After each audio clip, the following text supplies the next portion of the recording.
নমস্কার। বর্তমান লকডাউন পরিস্থিতিতে সমাজের বিভিন্ন স্তরের মানুষ বিভিন্ন সমস্যার মধ্যে পড়েছে। তেমনিভাবে ছাত্রছাত্রীরাও সমস্যার মধ্যে পড়েছে। তার কারণ মার্চ মাস থেকে তাদের স্কুল বন্ধ আছে, আবার তারা প্রাইভেটও সেভাবে পড়তে পারছে না। তো সেক্ষেত্রে তাদের সমস্যা হলো তাদের এবছরের যে পড়াশুনো অর্থাৎ এবছরের যে সিলেবাস আছে সেই সিলেবাসটা সময়ে সম্পূর্ণ নাও হতে পারে। আর এবছরের সিলেবাস যদি সম্পূর্ণভাবে তৈরি করতে না পারে, তার পরের বছর যখন তারা উঁচু ক্লাসে পড়বে তখন উঁচু ক্লাসে পড়া বিশেষ করে অঙ্ক কি ভালোভাবে করতে পারবে? তার কারণ আগের এবছরের অঙ্ক তো সেভাবে পুরোটা করতে পারবে না, তা সেক্ষেত্রে সমস্যা দেখা দিতে পারে। তো আমি এক্ষেত্রে বলবো, হ্যাঁ কিছু অসুবিধা তো আছেই, তবে কিছু সুবিধাও থাকতে পারে। তো সুবিধাটা আমি একটু পরে বলছি, তার আগে আমি একটু অন্য কথা বলি। ধরা যাক ক্লাস 10-এর এক স্টুডেন্ট আমার কাছে পড়তে এলো। আমি তাদেরকে প্রথম দিন পড়ানোর পরেই সাধারণত অভিভাবক হিসেবে আপনারা একটি প্রশ্ন করে থাকেন যে স্টুডেন্টকে কেমন দেখলেন। তখন কিন্তু আমরা উত্তর দিয়ে থাকি সাধারণত যে হ্যাঁ স্টুডেন্ট অঙ্কে কিছুটা উইক আছে, কিংবা কখনো বলি যে না ঠিক আছে অঙ্ক সে পারবে। তো এইটা কেন বলি, কি দেখে বলি, সেটা যদি আমি একটি অঙ্কের মাধ্যমে করে বুঝিয়ে দিই তার জিনিসটি পরিষ্কার হবে। যেমন ধরা যাক ক্লাস 10-এর এক স্টুডেন্টকে আমি পড়াচ্ছি এক্সারসাইজ 16 চ্যাপ্টারের শঙ্কুর একটি অঙ্কটা হচ্ছে এরকম: একটি শঙ্কুর ব্যাস 21 মিটার ও উচ্চতা 14 মিটার যদি হয়, তাহলে প্রতি বর্গমিটার 1.50 টাকা হিসাবে শঙ্কুটির পার্শ্বতল রং করতে কত খরচ হবে?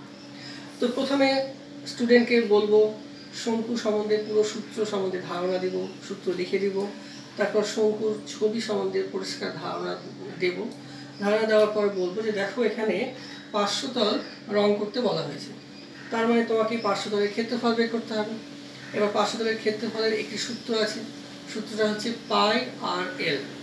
পাই মানে 22/7, আর মানে হচ্ছে ব্যাসার্ধ। ব্যাসার্ধ এখানে বলা আছে কেন, ব্যাস বলেছে 21, তার মানে ব্যাসার্ধ হবে 21/2। আর তির্যক উচ্চতা মানে এল, কিন্তু এখানে এল এর মান বলে দেয়নি, তাহলে এল এর মানটা বের করতে হবে। তখন এল এর মান তখন বের করার একটা সূত্র আছে, সূত্র কি, √r² + h²। এখন এখানে আর এর মান আর এইচ এর মান বসিয়ে এল এর মানটা বের করো। এল এর মানটা বের করার পরে পার্শ্বতলের ক্ষেত্রফল বের করো সূত্রের সাহায্যে। তারপর পার্শ্বতলের ক্ষেত্রফল যখন বেরিয়ে যাবে তখন সেই পার্শ্বতলের ক্ষেত্রফলকে 1.50 দিয়ে গুণ করে পার্শ্বতল রং করতে কত খরচ হবে বের করো। এইটুকু বলার সঙ্গে সঙ্গে কোনো কোনো স্টুডেন্ট পুরো অঙ্কটাই করে দিতে পারবে এবং নির্ভুলভাবেই করে দিতে পারবে। এটা এক ধরনের স্টুডেন্ট। আর এক ধরনের স্টুডেন্ট বলবে স্যার অঙ্কটা তো পুরোটাই বুঝতে পেরেছি, কিন্তু কিভাবে লিখবো সেটা বুঝতে পারছি না। তখন তাদেরকে বলবো যে এইভাবে লিখো। প্রথমে লিখো শঙ্কুটির ব্যাসার্ধ 21/2, উচ্চতা এইচ মানে 14 মিটার লেখা আছে। তারপর বলবো তির্যক উচ্চতা বের করো। তির্যক উচ্চতার প্রতীক হচ্ছে এল, এল এর সূত্র হচ্ছে √r² + h²। এবার আর এর মান আর এইচ এর মান বসিয়ে তির্যক উচ্চতা বের করো। তখন তারা তির্যক উচ্চতা বের করে নেবে। বের করে নেওয়ার পরে পার্শ্বতলের ক্ষেত্রফল বের করে পুরো অঙ্কটাই করে দিতে পারবে। এটাও এক ধরনের স্টুডেন্ট হবে। কিন্তু আর এক ধরনের স্টুডেন্ট হচ্ছে এই যে তির্যক উচ্চতা বের করতে বললাম সূত্রের সাহায্যে, কিন্তু এটা বের করতে গিয়ে তাদের নানা সমস্যা হতে পারে। কী সমস্যা হতে পারে একটু দেখি। যেমন আমি বলবো যে আর এর মান আর এইচ এর মান বসাও, তখন বসাবে এভাবে। আর এর মান হচ্ছে 21/2, তাহলে 21/2 এর হোল স্কোয়ার। এইচ এর মান হচ্ছে 14, তাই 14 হোল স্কোয়ার। এরপরে আমাকে কোনো কোনো স্টুডেন্ট প্রশ্ন করবে যে স্যার এবার কী করবো? তখন বলবো যে দেখো এখানে 21/2 এর হোল স্কোয়ার বলেছে, তার মানে 21-এর স্কোয়ার করো আর 2-এর স্কোয়ার করো, আর এখানে 14-এর স্কোয়ার করো।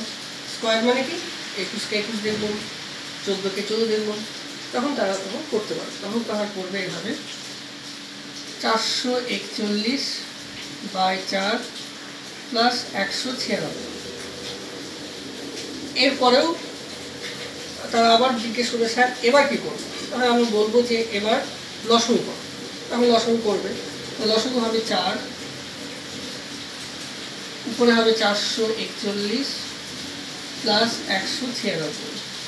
এখানেও আমরা দেখতে পাবো কোনো কোনো স্টুডেন্ট, সরি এখানে 196 হবে না, 784 হবে।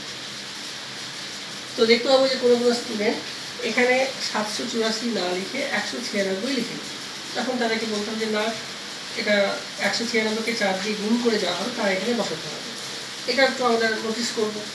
তারপরে এবার যোগ করবে, যোগ করে হবে 1225/4। এরপরে সমস্যা দেখা দিবে যে স্যার এবার কী করবো? তখন বলবো যে দেখো এখানে তো বর্গমূল করতে হবে, 1225-এর বর্গমূল করে নাও আর 4-এর বর্গমূল করে নাও। কিন্তু 1225-এর বর্গমূল অনেক স্টুডেন্ট পারবে না, তখন আবার তাদেরকে বর্গমূল কীভাবে করতে হয় সেই সম্বন্ধে ধারণা দেওয়া হবে, এবং সেই ধারণা অনুযায়ী তারা 1225-এর বর্গমূল বের করবে 35, আর 4-এর বর্গমূল হচ্ছে 2। এভাবে ত্রিজ্যটা বের হলো। এবার ত্রিজ্যটা যখন বের হয়ে গেল, এবার পার্শ্বদলের ক্ষেত্রফল বের করবে। পার্শ্বদলের ক্ষেত্রফলের সূত্র হচ্ছে পাই আর এল।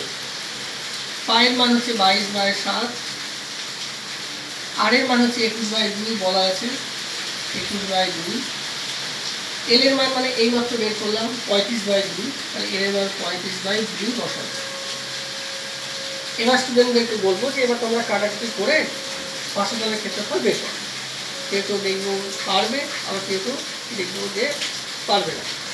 তো যাই হোক, মনে করা যাক পার্শ্বদলের ক্ষেত্রফল শেষ পর্যন্ত বেরোলো 1155/2। এবার বলবো যে পার্শ্বদলের ক্ষেত্রফলের সঙ্গে 1.50 গুণ করে দাও, তাহলে খরচ বেরিয়ে যাবে। তখন তারা করবে এইভাবে 1155/2 গুণ 1.50। কিন্তু আমরা লক্ষ্য করবো এক্ষেত্রেও কোনো কোনো স্টুডেন্ট বলবে স্যার এখানে দশমিক আছে, তাহলে কীভাবে করবো? তখন বলবো যে দশমিকটা উঠিয়ে নাও। দশমিক উঠিয়ে নেওয়ার নিয়ম হচ্ছে দশমিকের জন্য 1 আর 1-এর পরে 2 শূন্য।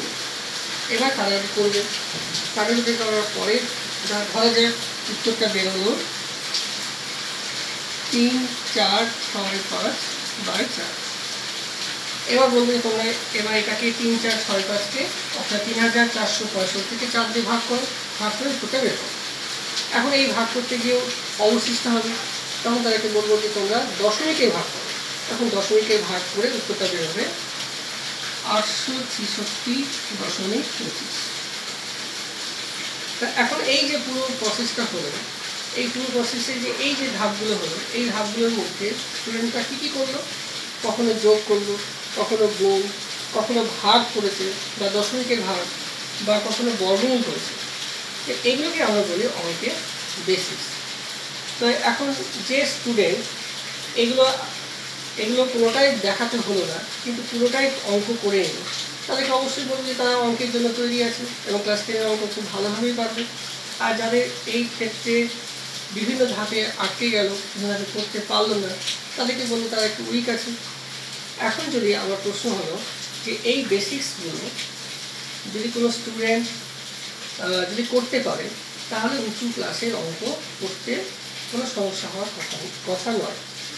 তো আমি মনে করছি যে এই বেসিক্স নিয়মগুলো যদি আপনারা আপনাদের ছেলেমেয়েদেরকে বোঝাতে পারেন, তাহলে অবশ্যই উঁচু ক্লাসে তাদের কোনো অসুবিধা হবে না।